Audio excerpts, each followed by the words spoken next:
it's not the same Dallas team as it was last year, though, James. No, and not only is it not the same team. Look, you lose your quarterback. He's probably gone for the year. Cooper Rush, like you said, I mean, he's serviceable. I mean, he's in a position like Joe Flacco. So, I mean, you can come in and win a couple of games, and most of these rivalries play each other tough, even with injuries and terrible records. It's any given Sunday that somebody may win a game because you just want to beat that team that bad because it's just heated blood, amongst those two rivalries, amongst those teams. But that said, CeeDee Lamb, man, he's banged up. He's got a banged up shoulder. I think he might, he's going to play, but I mean, he may be hurt. And then Michael Parsons is coming back. He's back, I believe. Right. But and that should help them. But that defense has just really been bad. And Saquon Barkley is just on a tear right now. I just don't see that stopping. And I think that he's going to. They have one of the poorest run defenses right now. That's just an opportunity for him to just keep going and roll. I think they roll big in this game. I think they do too. Here's Sonia's picks. She has Chicago -6 at New England. It's a brazen pick. I'm not sure if Chicago wins by 6, but I think New England keeps it within 6. But who knows? I mean, maybe Caleb Williams gets a little block and it goes off against the Patriots. She has KC, -9 at Denver. So she believes that we talked about that. Kansas City will be able to move the ball in Denver. And of course, she's picking the Panthers plus the 6.5 versus the Giants. So there you go, folks. That's all our picks, and hopefully Pags will be in. He'll be able to talk to us about his picks. I know he'll be live in Dallas if he comes in, which will be cool. But James, you're filling in for Jack today, and let me see if I can bring this question up for you here. Loosen up. You got to loosen up for this. So that's right. So here is the question: who is the Pepsi? I don't know if Pepsi means anything or not, but that's what they call it. Rookie of the Year in 2013. I mean, calm down. I love that song. Anyway, we got to play the Jeopardy theme, of course, for everybody out there. If you don't cheat, we'll accept your answer. So who was Pepsi Rookie of the Year in 2013? Now, I'm going to give James some time to think about it because, of course, this is not an easy question. I think James may give us a good guess here, but we'll see if he can come up with it. So for right now, we'll do some commercials, folks, and we'll be right back soon. So stick with us, and let's see if I can start us off with our SeatGeek. Now let's do this one first. National Streaming Sports is brought to you in part by BetUs.com, designed for true fans. NFL odds, Week 1 and futures, college football odds, including Heisman Trophy favorites and playoff odds, NBA odds of division winners and playoffs, Major League Baseball playoff and World Series odds, the National Hockey League Conference playoffs and Stanley Cup odds, and boxing wagers. Betting opportunities include versus the spreads and outright winners, also during the game. Use our link on our website, nessp.info, the Bet Us Opportunities webpage, for a 125% bonus on your first 3 deposits. Must be 21 years old, and remember, bet responsibly. Football season is here, and SeatGeek is my go-to for buying tickets. Now with SeatGeek, every single ticket is backed with their buyer guarantee. We've all had plans change, and when you can't make it to the big game, SeatGeek has you covered. They're the only ticketer that allows you to return your tickets ahead of the event for credit with SeatGeek swaps. So when things come up, I know that my tickets won't go to waste. So what are you waiting for? Download the SeatGeek app to maximize your possibilities and shop live events with confidence. Oh, absolutely. I was there when the ownership took last July when they took over, and they said it's going to take time, which it does take time. DQ has made a great impression as a head coach. He brought in his own staff. We just cleared house. And now if you're a free agent, if you don't play for us, we let you go. You're not here to make money. You're here to produce on the field. And that's what we didn't have under the Snyder era. We're 7-2. The last time we was at is 1996. You know what was special about 1996? That was the last year at RFK Stadium. Introducing National Streaming Sports, live and on-demand sports talk programming that you can access 24/7. For the premier sports talk experience, tap into our Roku channel. Start your mornings with Mac and Jack covering all the weekend sports action. Then pour a cup and enjoy all the sports you can drink on the Coffee and Sports podcast. At midday, talk sports from east to west on the Coast to Coast podcast. Followed at night by some hot girl talk with Prim and Proper Sports featuring Sonia Pearson. Talk boxing on the Gloved Fist. Yankee fans tune in for Start Spreading the News. And there's more on the College Sports Huddle and Sports Scope with Robert Butler. There are 20 podcasts in all and 70 weekly shows giving us a 3.4-star viewer rating. To find us on Roku TV, search for National Streaming Sports on the Roku search bar. Click on the logo and you're in. National Streaming Sports, live and on-demand sports talk for America. There you go. There you go. That's where we are, folks. So go ahead and if you got Roku TV, channel search National Streaming Sports and get 77 shows now. And if you don't, just download the free Roku app and you can channel search on your laptop, tablet, or your mobile phone. So, James, I gave you some time to think this over. It's not an easy question by any means, but I think it's something that you might at least give a good guess to, if not win. 2013 is a tough year, man. That's like one of the the oddest numbers I've heard of. And I remember the Saints drafting Kenny Vaccaro out of Texas, and I know it's not him. He was playing really good defensively. And I know they give the award to both offensively and defensively. I just can't think of neither one. I don't know. Wow. If I had to give you a guess. Oh man. Oh wow. I was thinking about the bad. That's a bad quarterback year too. So it's that first round wasn't all that great. I don't know. I just can't. That's okay. I mean, like I said, this is because when Jack leaves, I give you the easy questions. But anyway, 2013, Keenan Allen. Wow, folks. So there you go. Now you know. So what round was he drafted in?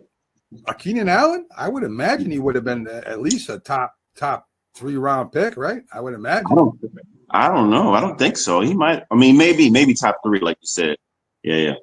I don't know if he was the number 1 person, but I got a producer looking it up right now, just in case anybody else has that question. When was Keenan Allen drafted in 2013? So there you go. So, folks, this is where we start. I'm doing our picks against all the spreads, and if you got any picks, put them up there, and we will share them with everyone, and we'll try to. We'll spend some time on the top 3 we picked, but we will spend most of the time on the picks that weren't made. The first one, of course, is 9 o'clock this morning.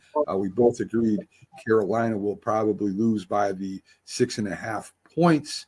Buffalo, I agree with you. The only thing I don't know about Buffalo, as I said before, James, is this a trap game? I mean, you could say the same thing about Kansas City, but Kansas City is so mature as a team, right? I mean, they're so experienced as a team. They add experience. I mean, they got rookies, but they add experience, and they know to play 1 week at a time. Josh Allen can throw interceptions when he's under pressure. I mean, he hasn't done it this year. This year he's playing off the charts. But the only thing I would worry about here is Buffalo looking forward to Kansas City. It's hard not to look ahead to the team that they're chasing right now. Mac, there's always that possibility. Yeah. I mean, you can go into Indianapolis and play this team and be overlooking because you're looking at the team that you want to beat and that you've had struggles with in the playoffs. That pretty much they're your nemesis. If there had to be 2 teams in the playoffs that hit the AFC Championship, these are 2 possible teams that can be there against each other again. Like if you go back to when that 2021 divisional round playoff when Mahomes had 13 seconds left, Josh played out of his mind and they still lost in 13 seconds. Yeah. So I just think that like you said, Josh Allen is not turning the ball over. He's prime right now. That this is MVP season potentially, and I don't think the Colts have enough, and they can cover -4 at least with the win. I would agree with you. Keenan Allen was drafted in the 3rd round. Yeah, wow, exactly. So, I mean, listen, you know, there's been good receivers drafted in the late rounds. It just hasn't started happening. It's happened for a long time. So, you know, so let's go to Pittsburgh at Washington. We really haven't talked about this one. Pittsburgh's defense is awesome. You know, it looks like Russell Wilson's playing really well again. They got a good running back. You know, they got one good wide receiver. They just picked up another one from Dallas. Was it Smith or Williams? I'm trying to remember. No, they're from the Jets. They got Mike Williams. Mike Williams. There you go. So they picked him up. I don't know how fast he'll catch on and what kind of threat it'll be. Washington, you know, just something about this team, man. I mean, Pittsburgh's coming in here. Washington run the ball. They got a good defense. They got a good quarterback, a very mobile quarterback. I think it all depends on what Pittsburgh can do against Washington, Jaden Daniels. Can they keep him in the pocket, not let him escape the pocket? No one's been able to do it yet. Yeah. Look, let me tell you, I like TJ Watt. TJ Watt, he's really good against running quarterbacks. And I think that defense, this might be the game that Jaden Daniels has a bit of a struggle. But my key points right now is the other way around. I like the Steelers' run offense. They're number 8 against the 29th rush defense of Washington. If there's an Achilles heel in their defense, it's stopping the run. And I think that's the key to winning this game is keeping Jaden Daniels off the field. Even if he does have the escapability, he can't escape anything if he's on the sidelines and you're running, 4 downs and 3 downs and getting first downs every play because you're going against a porous run defense. So I think with a guy like experience like Russell Wilson, you don't have to have him throw the ball as much as you need to. You don't need to if you're running the ball and there's no stopping it. Like we saw in LSU versus Alabama, they didn't really have to throw the ball at all when the quarterback's taking off, getting 184 yards in 4 TDs. Not saying they're going to do it in pros, but they should be able to have success. I mean, you could say they haven't played. I don't know if they played another NFC North team this year or not. I don't think they have. Did they play Baltimore? They played Baltimore. That's who they played. And Baltimore got by him by a touchdown, if I'm not mistaken. Yeah, but they slowed. You're talking about Pittsburgh, right? No, I'm talking about Washington. Washington, yeah, for sure. Absolutely. They got by Washington 27-20. I think Baltimore is a more potent team than Pittsburgh is. You know, I'm kind of in between here. I think Washington will play physical against Pittsburgh. They did against the Bears.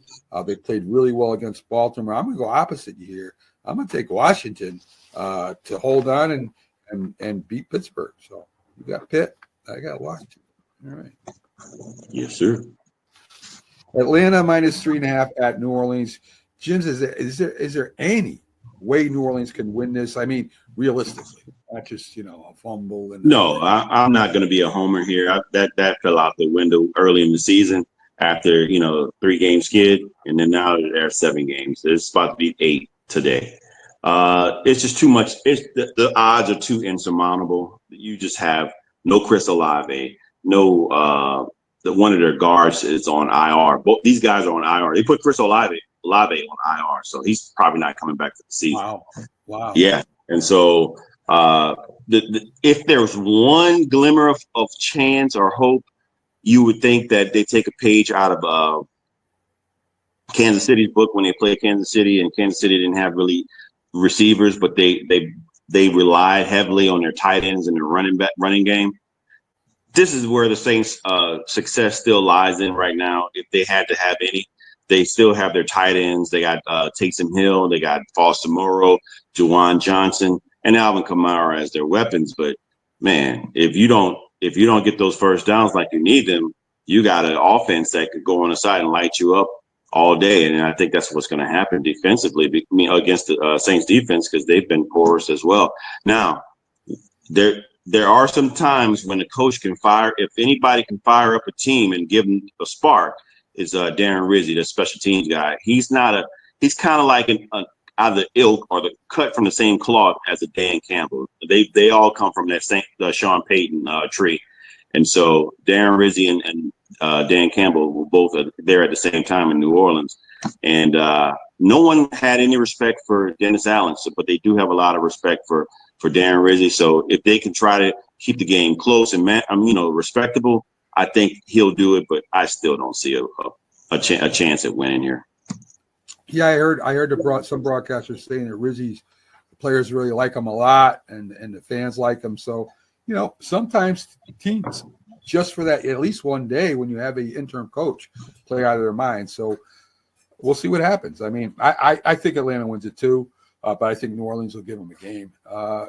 Denver +9 in Kansas City. I just mentioned that Baltimore beat the heck out of it, and you mentioned that Denver plays.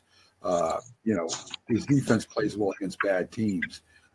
If Denver had a better offense, I would give them a shot, because I know the Kansas City defense is going to pretty much bottle up the running game.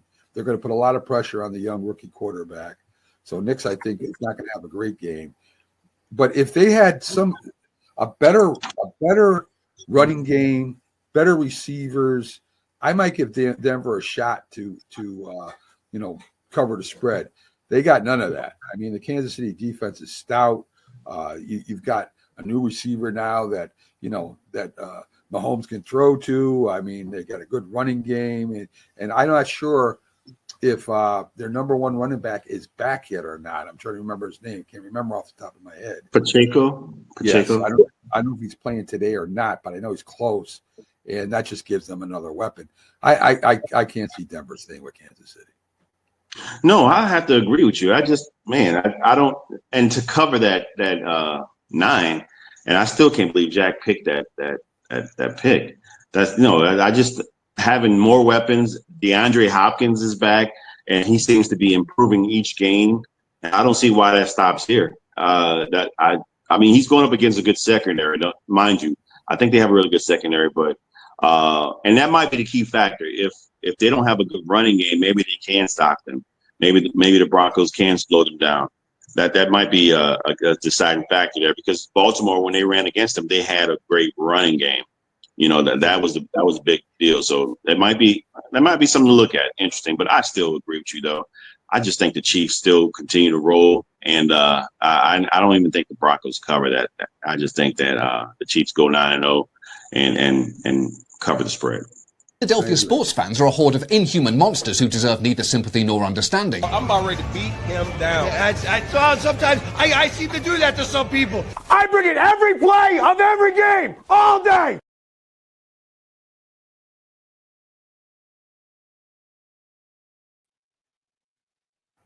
Good morning, Pags. Glad to have you on this morning. How you doing? I'm doing well. How about yourself? Not too bad, man. We wanted to talk to you about your 3 picks. We were just going down some of the other picks today. But I definitely want to take a look at your picks. But first, I seen you in a couple of videos, Pags. I seen you with a new Eagles song. I know, Gangrene or Green Screen. It's not easy being green. I'm not sure what the video is called. Bleed green. Yeah. I know it was a video there, and I think you were bleed green. Yeah. It was bleed green. So I anyway, actually have done a lot of acting. There was a lot of actually film that I've been doing this week. It's been crazy. That's awesome, man. Pretty interesting. I saw you with. Was it Trotter that you were with, Pags? That is correct. I got to interview him last night. It was, a really great guy. Just got to talk to him. Initially, we started talking about his son and what it's like from going from his career and then watching his son go through high school and college and then getting drafted by the Eagles, and then seeing him out there on the field, same field he used to play on. Right. That's pretty cool. All right. Anything else you want to divulge on your acting career, Pags? I mean, if you want to share it, you can share it here. You just keep watching. There's going to be a lot more coming out. All right. Okay. It's been one of those things where I've been blessed to get to be a part of a lot of different things. So I was filming a movie this week in Delaware. It's the first movie that's the first feature film filmed in Delaware since the Dead Poet Society. Wow. All right. Nice. All right, Pags. That's good news. I'm happy for you. So let's take a look at your 3 picks here. You got Buffalo -4 at Indianapolis. The only thing I could see that would stop this, Pags, and we discussed it, would maybe Buffalo be looking ahead to playing the Chiefs. I mean, could you see that happening? I guess that's possible. I think Buffalo is. I just don't think Indianapolis has got the horses to be able to compete with Buffalo. Right now, they're rolling. Their offense is moving at a pretty good click. Even though the Colts' defense is, a little bit better, it's actually their defense has been carrying them. I just don't see them being able to stop Buffalo enough and then put enough points on the board. I agree. Wide receiver Michael Pittman's out too. So I mean that's one of their weapons on offense, one of their main receivers. So it doesn't look good for the Colts. We both agree with you there. Philadelphia -7.5 at Dallas. I mean, you got Saquon. He's gonna run on a Dallas defense. There's no doubt. You got Cooper Rush, who is not a bad backup quarterback, maybe one of the better ones in the league. And you got the rivalry, Pags. Do you see Dallas having a shot at keeping it within that 7.5 points? I mean, yes, it's a division game. It's Dallas versus it's the Cowboys versus the Eagles. So anything is possible. I just don't see. I think it's a 2 or 3 score game here. Like I think that I found out a little bit from last week that some of the play calling, although nothing was announced, some of the play calling was done to not embarrass Doug Peterson. Okay. That there may have been not, you try to just hold back the horses a little bit, so that it doesn't run it up. And some of the play calling, it's like so odd of the play calling last week for the Eagles that you're like, well, why aren't they doing this? And why aren't they doing this? And why aren't they doing this? Well, the only thing that makes sense is that they were protecting Doug Peterson a little bit, that they didn't want to embarrass him, and that, they didn't want after the game for him to get fired. And they felt that it may have been that close. So if they showed that his team had some heart, that, he'd stick around for at least another week. Well, Pags, the whole team should have been embarrassed by that backwards jump by Saquon Barkley. Man, is he going to do cartwheels, moonwalk against Dallas? I mean, what's next? You know what? It's we spoke about that yesterday with Jeremiah. He's like, that was the game that Shady McCoy got thrown into the Eagles Hall of Fame. And, as I say it that way, he just got thrown in there. But there was a lot of Hall of Fame Eagles on the field. And I'm not talking about Hall of Fame like in Football Hall of Fame, but the Eagles Hall of Fame. And they were all talking amongst themselves that they had never, amongst all of the football that had ever been played amongst them, we're talking like Harold Carmichael, Mike Quick, Shady McCoy, Brian Westbrook, Brian Dawkins, amongst all of the football that had been played amongst them, they had never seen anything like that. Yeah. So it's kind of special when you do something for the very first time ever in the NFL. And I can't say that there's, that it hasn't been done before, but we ain't ever seen it. Right. I mean?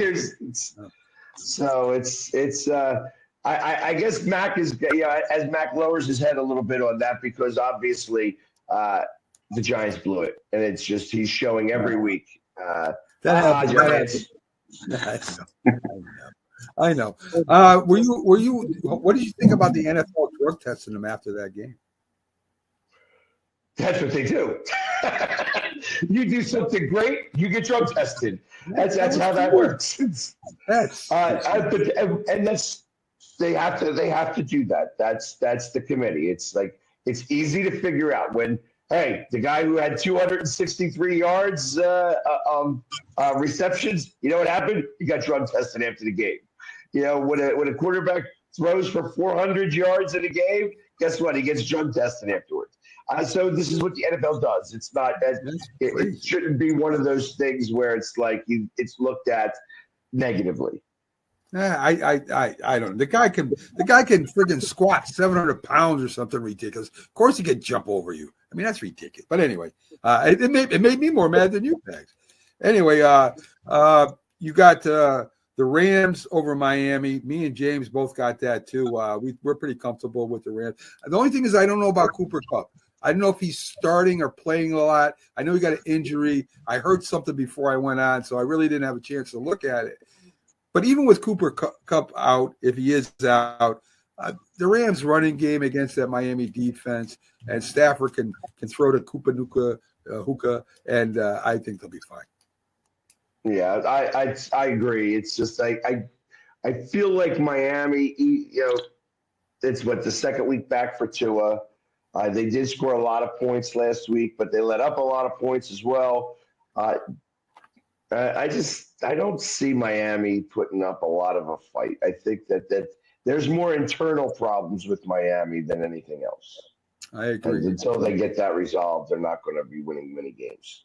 And there's some questions about the Cheetah too, with his injury there, how bad he's hurt, and how much he's going to play. So that'll affect him too. Can you stay, Pags? You gonna go? You good? I'm good for a little bit. Okay, so we stopped off on our picks about San Francisco minus 6.5 at Tampa Bay. San Francisco's getting healthy. Christian McCaffrey will make an appearance. We don't know how long he'll be on the field.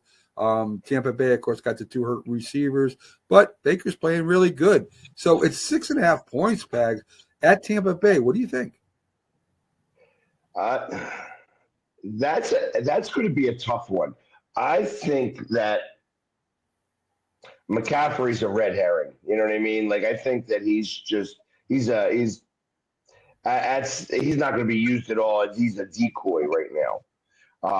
I kind of feel that Tampa Bay, even with their 2 receivers out, they got a really good tight end down there, and they have been getting really good at their timing. And San Francisco is weakest in their defense at the linebacker position. And I think that that's going to be one of those situations where the running game, Bucky, I think is their running back over there, I think that he's going to actually, get some yards on this defense, and they're going to be able to move the ball up and down the field, especially the way Baker's playing. I wouldn't be surprised at the upset, but I kind of feel that they're going to cover. The Bucs are going to cover that spread. Okay, that's fair. And James, I think you think San Fran is going to win this by the spread. I'm with you there. New England, this is an interesting game too, Pags. It's at Chicago. Chicago's having a lot of problems blocking for Caleb Williams, and there looks like there's some problems working there in that locker room too. New England, Drake May, 3rd drafted. Caleb Williams, number 1 drafted. I mean, can you see New England maybe at least covering or maybe upsetting Chicago?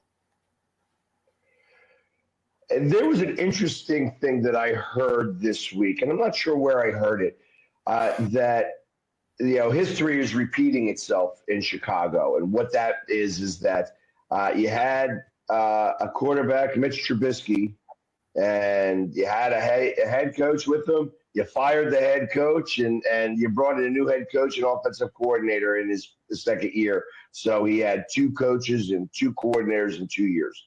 And then you got another quarterback, Jason Fields, and he got drafted by one coach.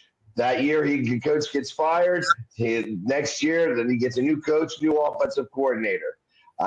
This year, now you got Caleb Williams, and we suspect that Eberflus is going to be fired, and next year Caleb Williams is going to have a new coach, a new offensive coordinator. And when you do this to a rookie quarterback, it just sets that rookie quarterback back a couple of years, and they're going to do the same thing over again.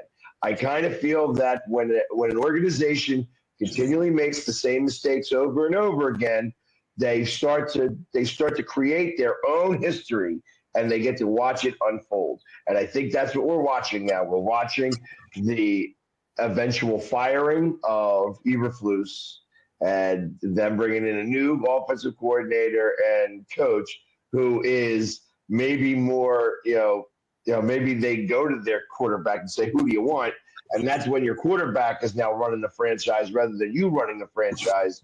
And I think that's just a mess. And, to piggyback what you're saying, Pags, then they hire a GM who didn't draft that quarterback. They end up firing the coach, and now the GM is sitting there. Well, I didn't draft him, and then they hire another coach. It's just crazy over there what they're doing right now. And if you look at the numbers of Justin Fields last year and Caleb Williams this year, they're almost exactly the same. That's kind of scary. So, yeah, and I feel like it's over and over again. Yeah. You got Tennessee +8 at the Chargers. Tennessee is bringing in who are they bringing in again? Are they bringing Levitz back? Is that who they're bringing back, James? I think so. Yeah, they're bringing Levitz back. They're starting Levitz. They want to give away some more pick sixes. They're feeling the Christmas mood right now, Pags. Everybody can have a pick six. So I don't know. The Chargers should win this, Pags, right? They should. It's like when you say that name, it's like I think of the old commercial in Philadelphia. You'll love it at Levitz. That's Stryer. You know what? Even Tennessee is going to win some games. I wouldn't be surprised to have them just sort of rally behind for a certain game. And this just seems like one of those games where they could just kind of, Los Angeles could be sleeping on them. Possible. It is possible. It is a big spread. It is 8 points. So even if they don't win, I mean, that's over a touchdown that the Chargers have to cover there. I'm impressed though, Pags. Herbert's starting to look more like Herbert again. He's starting to throw the ball better. He had a couple touchdowns. Or 3 touchdowns last week, 2 touchdowns a week before, something like that. He's starting to progress again. So I'm liking that about him right now. You know what? I guess the coach is finally starting to rub off on him a little bit. He's starting to really listen to what the coach has got to say and buy into the system.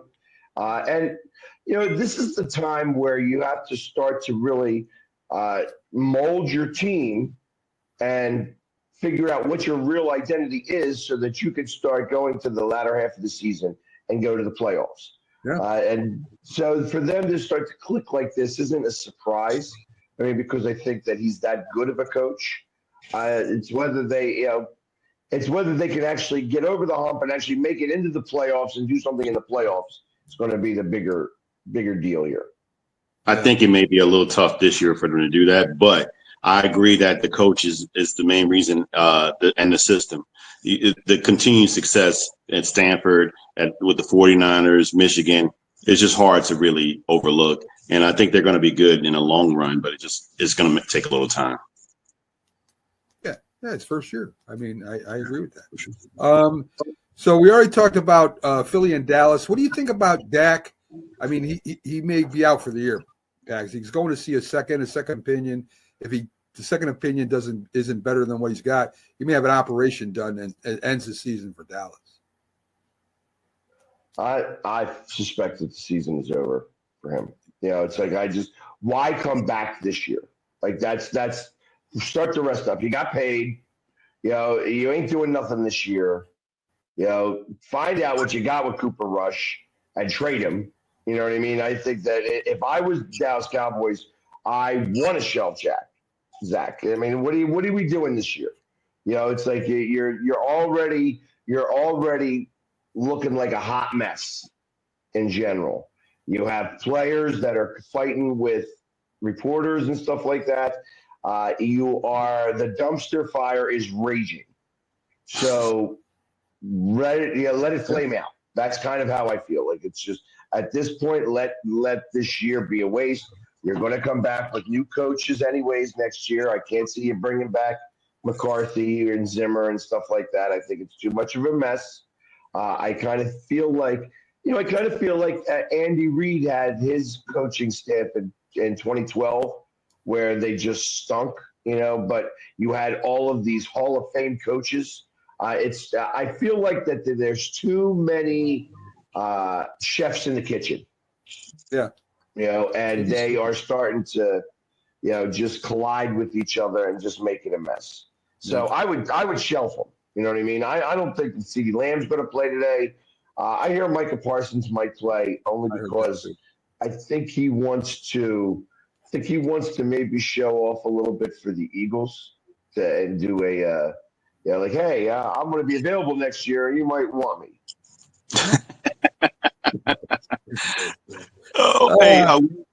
But about Dallas, I just think they need to get younger with the coaching. Almost everybody who's having success now, they have young coaches. I'm nothing against Mike McCarthy or Zimmer, man. Or defensively, but it's just it's chaos there. But I don't know if Jerry Jones is going to do that. He's probably going to stick with how he runs things and get somebody that he likes. But they need to go with somebody young. They need young coaching. I don't know. Andy Reid and the Baltimore head coach are pretty good. They're all right. So I don't know if I necessarily agree with it. I think you need to get the right coach for the time your team is in. They're always questioning Sirianni there for the Eagles, but they're still winning. I mean, if something happens, I think to the Eagles later on, maybe the playoffs. If they hit a roadblock, something happens there, then maybe that discussion's open again. But right now, I don't think that discussion is open right now. So, unless something happens. So I think it's the right coach for the right situation. And I think that's where the mistakes are made. Anyway, we have the Jets at Arizona. The Jets got to travel down to Arizona, and they're favored, believe it or not, by 1 Pags. Talk about a team that is all crazy down there. I don't know who's running it, who's not running it. They say Aaron Rodgers is, and if he is, he's not running the defense. That's for sure. I don't know what to make of this game. I think Arizona beats them. That's plain and simple. I disagree. I actually disagree. I think that Rodgers did the relax conversation 2 weeks ago. And he's now running the team, the way that he wants to, that everybody else is out of the way. I think he's playing offensive coordinator a little bit too, and it might be because he's got what's his face in his ear. You know what I mean? I'm sure that there's still things happening and such, but I think that this is a game that he's going to just win. I think that he will outdo Kyler Murray. It's like Kyler Murray was on a nice little run for a little while, and then it looks like he didn't read the playbook, and he had his mistakes. If he's in that part of his season where he's like, oh, I forgot to read the playbook, I forgot to do any studying. Well, I think that's when you start losing games, and I think that's going to happen. Their defense, though, is actually pretty good in Arizona. Gannon, that he has been able to change that team around in that regard. I just don't think. I think Aaron Rodgers wins this game, and it's by like 3 points. It's going to be close, but yeah, I like Arizona's running game big time in this 2 Pags. I think I'm not a big fan of Kyle Murray either. But he can run with the ball, and he's got a couple good running backs behind him there. Their offensive line's pretty good. The Jets' defense is slowly starting to get worse, if that's possible. I mean, they have been, they're sure not as good as they were last year, and they're falling in the rankings now. That's the way I'm picking Arizona. I just think that they'll run the ball on the Jets. But I agree with you. It is going to be a close game no matter what. Detroit, minus 3.5 against Houston. A lot of people are split here. I like Detroit, Pags. I just think they're just a great team. Houston's getting back their number one receiver this week. CJ Stroud is definitely having a sophomore slump. But it should be a good game. I'm just taking Detroit because I think they're just a better team. That line's weird. I don't know why it's so small. And that's what is confusing about this line. Like, what is it that Vegas sees that we don't see? Houston is a good team. I think that they'll be up for this. This is going to be like a really good test for them. So I think that they are going to take this as more like a playoff game than anything else, at least from their side. And that's the only thing I can think of that would justify the 3.5-point spread, because otherwise I would think that Detroit would run away with this game. But there's something about that. I think that hook's going to get a lot of people today.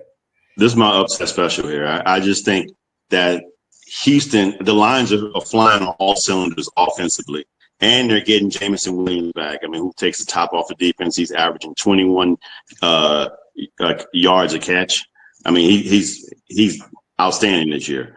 But with that said, the Nico Collins, like Max said, is likely to come back today. I'm not sure, and their run game is great. But I like the pass. I like C.J. Stroud to bounce back a little bit against a very porous pass defense in the Lions. If they have to have a weakness, it's their pass defense. And so I like Tank Dell, Nico Collins, and some of these guys to have a really good game. And I think it's going to be close, but I think that Houston's going to pull it off. And Houston has a very good defense. They have the number 2 defense overall against the number 7 offense in the Lions. And I think if you can get up the middle, this is one thing, weakness about Jared Goff. He gets rattled if you get pressure in his face. And I think that's going to happen this game. And I like them at home. I think it'll be one of the best games of the week. That's for sure. I think this is going to be one worth watching. Minnesota -7 at Jacksonville. Pags. Trevor Lawrence may not play today. It looks like they might start Zach Wilson. The return of Zach. I there could be a rally around that. I don't know. I think Jacksonville's. That's Mac Jones. Mac Jones. Oh, Mac Jones. Yes. Sorry, Mac Jones. Better? I don't know, but Mac Jones. There you go. No, I was thinking the quarterback that was from the Jets. So I me too. Me too. Yeah, he went to Denver. Yes. Yeah. So, Mac Jones, forget it.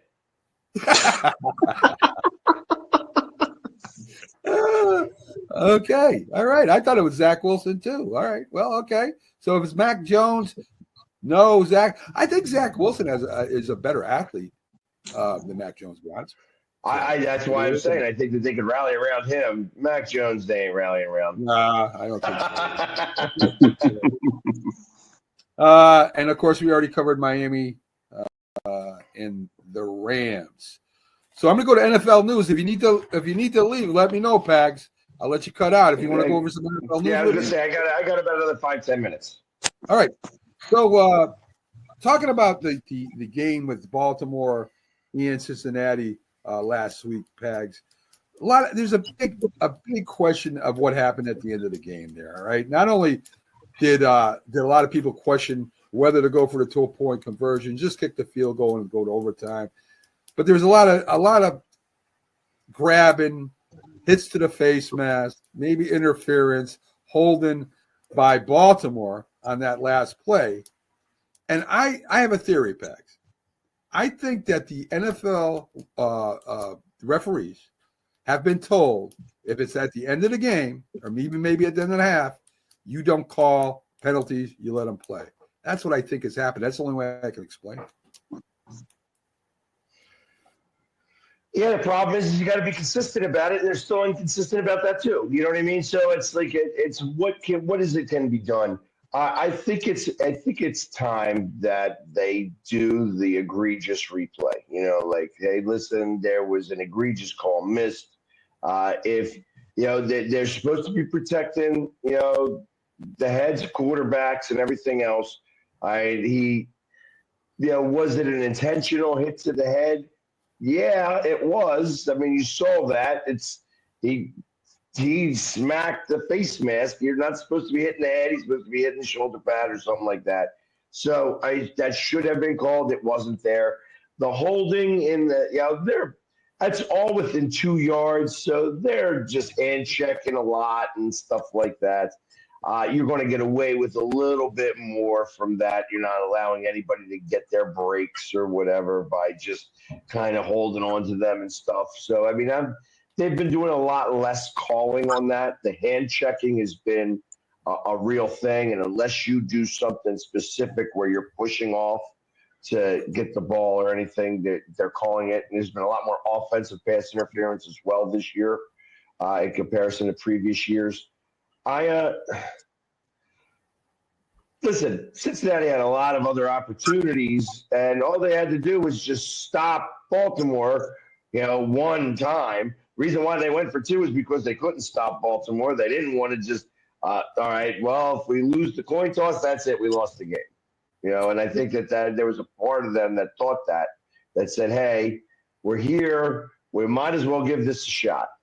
That's true. It might dictate the rest of the season for them. Well, that's true. Baltimore couldn't stop Cincinnati either. So if Cincinnati gets the ball, that could be the end of the game too. I mean, I'm not saying that, I'm not trying to be critical of the guy. I get it. You're away, you go for the win.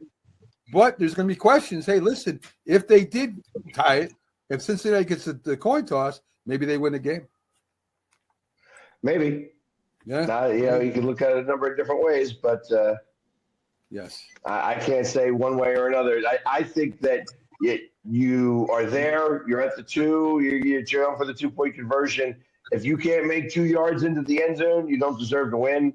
And if that's the way that they're calling the game, because you saw them calling the game like that all game long, to cry about one play not having the calls being made. There was lots of plays in that game where the calls weren't made. It's true. It's true. That's very true. Sonia decided to join us at 9:40. Sonia, listen, guys.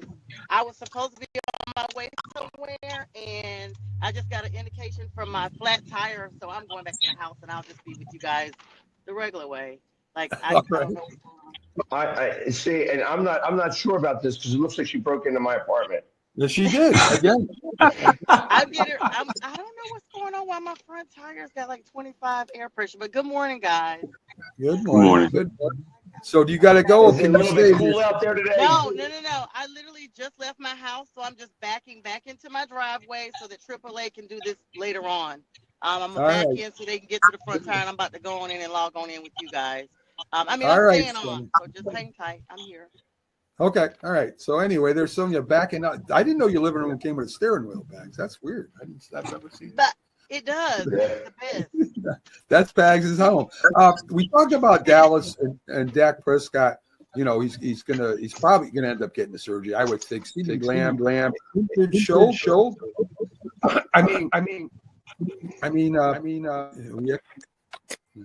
Let's see. Am I echoing now? No. I muted you real quick, Sonia, because I'm echoing. Should they play? Should they allow CeeDee Lamb to play? Both got multi-million-dollar contracts, Pags, and it seems like everybody who gets multi-million-dollar contracts ends up getting hurt. Yeah, and they don't have any money for anybody else. They couldn't afford to play Derrick Henry. Now he's over the hill. He's nothing. He's not anything anymore. I love the fact that the NFC East in total are getting chastised for their decisions at running back. Both the Cowboys and the Giants are living their demise out right now. Yeah, well, we wanted Dallas to feel all alone there, so or Dallas didn't want us to feel all alone. Whatever, it worked out. 9 NFL teams with only two wins, Pags. I mean, we say we're going to have parity, we're going to have this, all teams are going to be. That's not the case this year. I mean, it's really been weird. I think this is the first time in, I don't know, I forget how many years it's been, but a long time that we've had 9 teams at this point in the season with only 2 wins.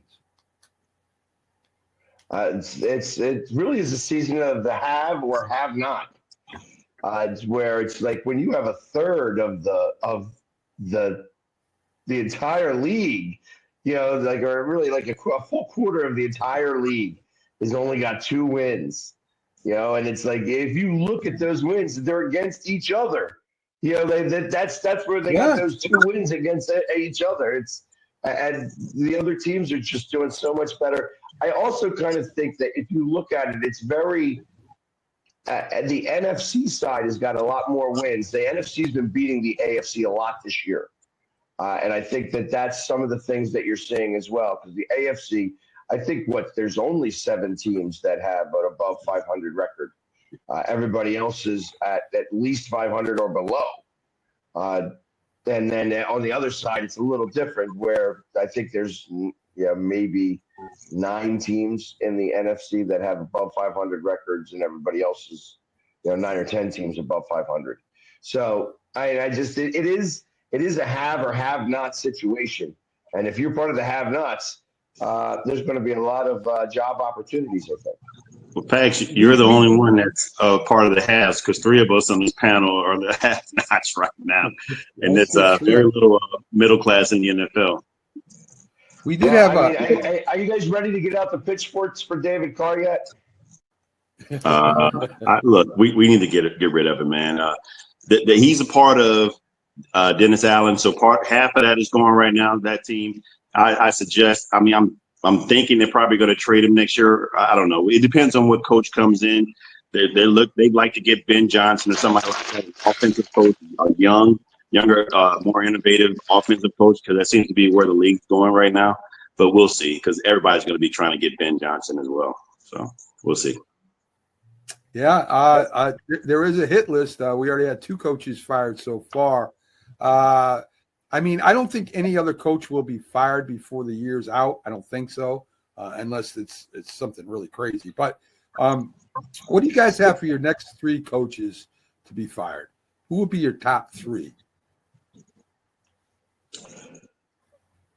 Eberflus. I have then Doug Peterson, and I'm trying to think of who would be on that list who just stinks. Antonio Pierce. Mike McCarthy. Yeah. Antonio may be gone before the season's over. That's true. It's possible. Possible. I think it's possible. Mike McCarthy, if this is a bad enough beatdown today, if the Eagles do what I think they could do, and it could be like a college football game where we score into the 50s, like 52 points or 54 points or something like that, you could see Mike McCarthy fired today and Zimmer take over for the rest of the season. And I think that would be done not just to save face with McCarthy, actually, that he's been a better coach than that, and he doesn't deserve to be the leader of this toilet flush. Yes. And I think that's what they wanted anyway. While we're talking, Brian Burns, a former Panther, has just sacked Bryce Young. I know he's going to have a big game. I know he's going to have a big game. We talked about it. Yeah, we talked about it beforehand. This is coming home. This is coming home to sack Bryce Young. I'll be right back, guys. Talking about toilet bowl. I'll be right back. Seriously, I'm gonna log in on my other account. You guys suck. Absolutely. Okay, go right ahead. So I think my head coach, if he doesn't, he has Carolina right now that the Giants should beat. I don't care what anybody says. They should beat Carolina. They play the Saints. We're all banged up and screwed up. They should beat the Saints. And I'll tell you, I don't know if 4 wins is good enough for DeBall or Dable or whatever you want to call him to keep his job. I think he may be done at the end of the year. Hey, you win 2 in a row. All of a sudden, you guys are talking playoffs. We are. Who's talking playoffs, Pags? Oh my goodness!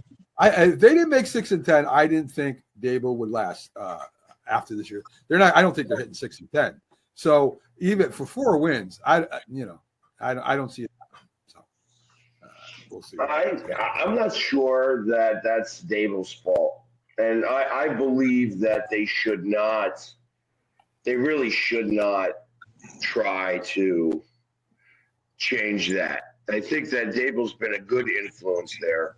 I think that they've made really poor decisions in upper management, and they're paying the price. They are paying the price on not having Barkley.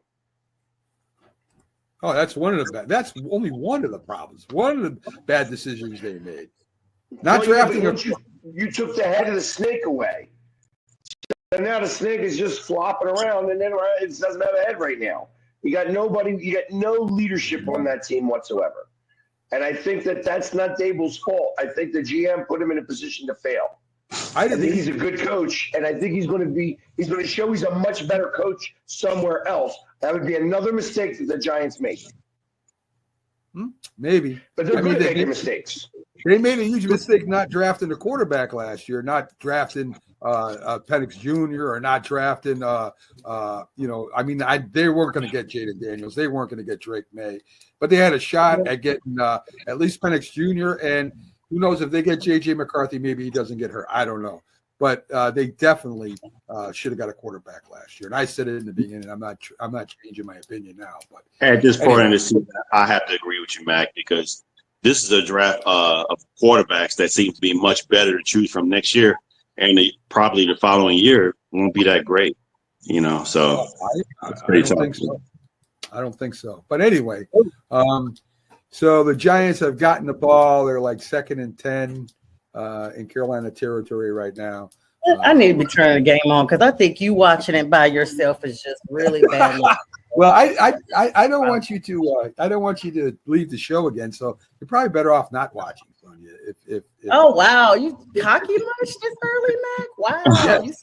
you sound like Kevin from the Falcons. You know what happens to guys after a while.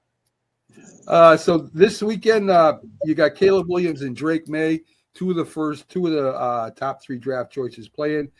Caleb comes up on the short end against Jaden Daniels last week. Off that, of course, the Hail Mary. What do you think, Pags? I mean, I know we talked about Drake May versus Patriots. Maybe there's a chance they win, and we talked about how bad the quarterback trying to get quarterbacks to play well, to manage them, to teach them the game, everything that you would want to do with a rookie quarterback. Chicago hasn't done well. Christ, they haven't had a good quarterback almost in their history. How about the way they're handling though, Jaden Daniels? Who is working with him? What kind of grade are you giving him? I mean, it's his first year, and it looks like he's getting better every week. You know what? Sometimes you just gel really well with the team that you're put on.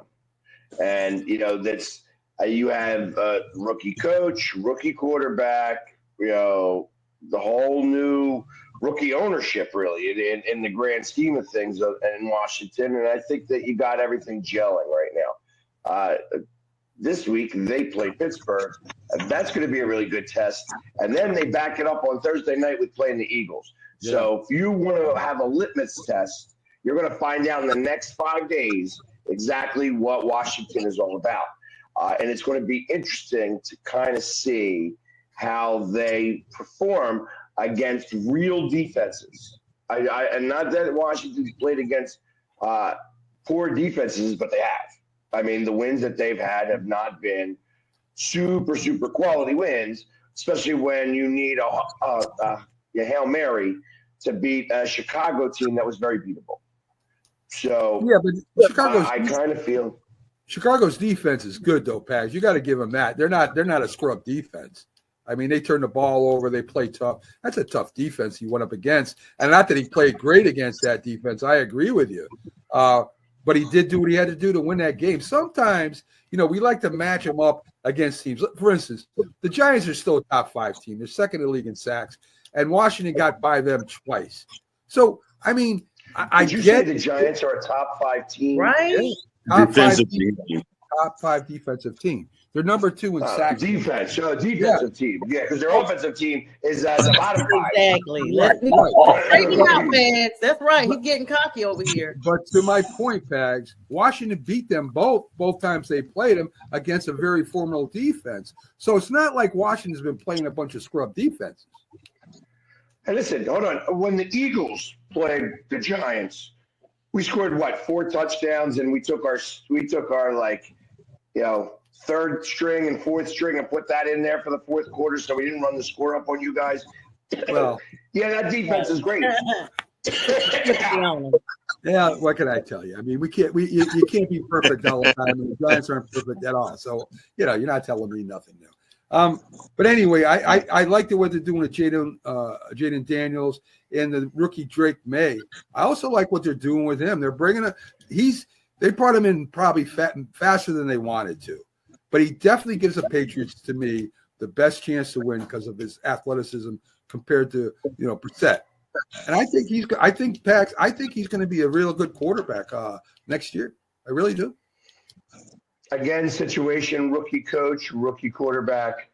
I wouldn't be surprised to see that start to gel a little bit better. It's you have nowhere to go but up in New England, so I kind of feel that's what's happening now. It's like they're going to start to win some games, and it's going to be a couple years before they get back maybe into the playoffs or what have you. But they're going to.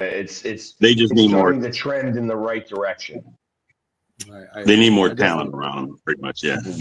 Exactly. All right, but listen, guys, I got to get going. I got to make the transformation into the Philly sports guy. Go Eagles!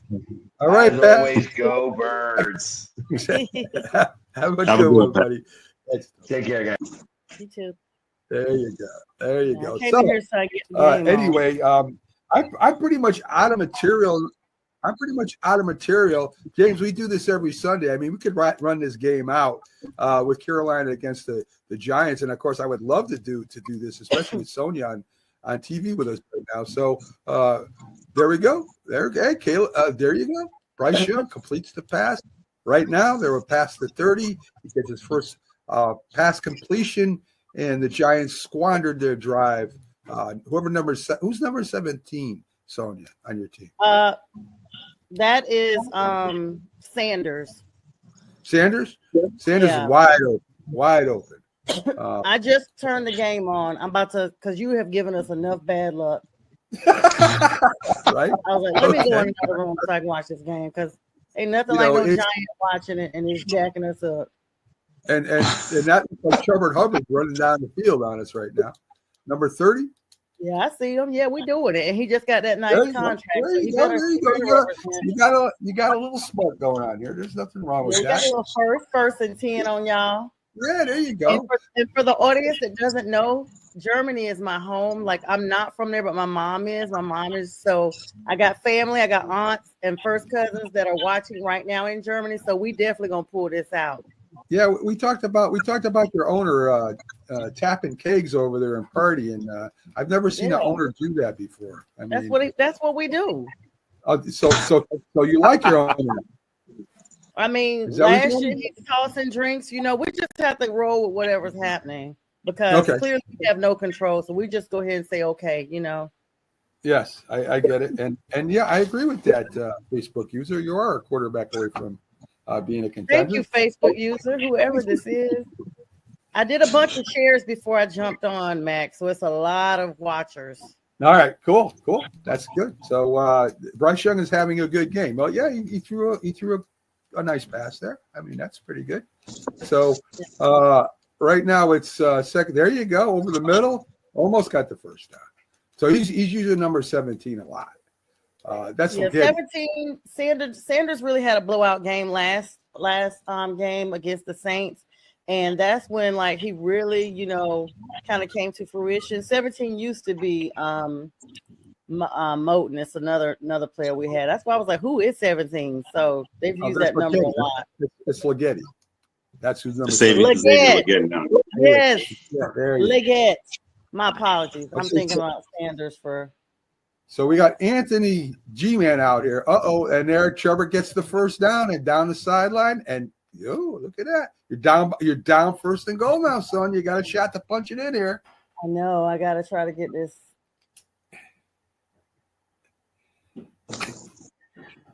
You're not that good at watch along, Sonia. I mean, James and me have it rolling. I mean, we'd be talking about. Excuse me, I'm in Atlanta and James ain't got it rolling. He's just listening to what you're saying. Let's be clear. They're not showing that game in Atlanta. That's how they do us. Don't worry, I got the game rolling. Don't you worry. James is trying to give you a chance here. I know you. What happened? You got stopped. Hey. Oh. What we're going to do is we're going to cut out early because we got Sonia coming on an NFL download tonight. I don't want to spoil that. And she'll be on and we'll talk about, the Panthers almost beating the Giants again. I mean, it will be an exciting. Or I'll be passing out clinics to the host here, Mac, letting him know I tried to tell you once again. Oh, goodness. Okay. All right. So you folks, you have a great day. Enjoy the Sunday games. And as always, I hope your team